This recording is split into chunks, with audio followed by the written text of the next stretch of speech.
that I'm bringing to Northridge is called Northridge Farms Horse Mural. And Northridge Farms used to be located on Reseda Boulevard. In the 1930s, Barbara Standwick and Zeppo Marks purchased some land up there to raise horses. And those horses were thoroughbred horses. They were raised to be thoroughbred horses. They were raised there and then sold to people here and people out of state to actually race in races.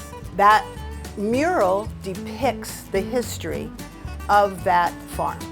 In the beginning, I was wondering, they gave me a picture of another artist, his rendition of horses that she had for this wall. So I was thinking, I want to kind of do more realistic horses running all in the same direction. So I started doing a Photoshop compositions for Andrea and sending her those and she said, oh, I love these, how about we do that? Mural evolved into something bigger and much more beautiful than we first anticipated. Randall has the best personality of anybody I've ever worked with. He's easygoing because if changes had to be made, he had no problem making them. He was so amiable about anything that you asked him.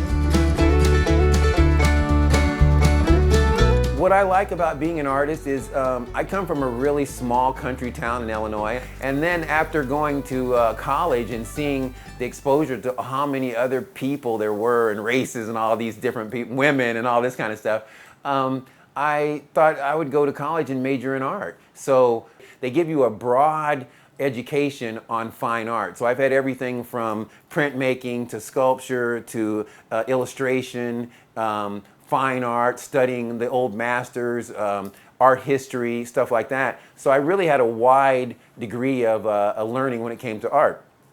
So after coming out here, you find, oh my gosh, there's so many different aspects that you can use this education for. So I've been everything from the art director of a photographic lab to working at the LA County Art Museum, stained glass artist.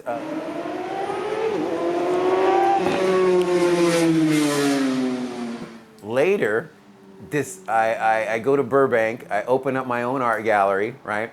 And I fill it up with all these nudes because that was my thing. I wanted to be Vargas, and nobody was coming in. They were like, no, oh, no, And a lady at the school said, but can you teach people? And I said, sure, because I always say yes to everything, right? So I go in, and she had a preschool class, right? And she goes, can you teach them to paint?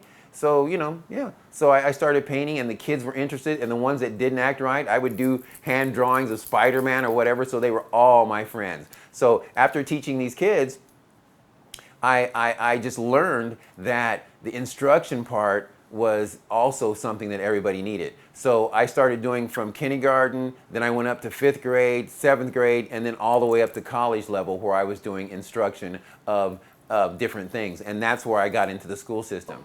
What he did was worth so much to us, not just financially, but emotionally. I am involved with the entire community, and I get emails from everyone. And I want to start saving some of the responses I get. I want people to just look at it and go, oh, wow, and just get a breath of fresh air. And then there's so many different horses. There's a horse in there that they identify with. You know what I mean? Everybody wants to be free and just riding a horse, Lady Godiva, just riding through and their hair blowing. And that's what I want people to feel when they look at my mural, definitely. Art, for me, has been a skeleton key, okay? Being black and coming from Jacksonville, Illinois, where it was all white farmers surrounding and a lot of racism and stuff like that, but I was raised in it, so it really didn't bother me. But I realized that art was a skeleton key. Anything that I wanted, art would open the door, and that's why I try to pass on to other people.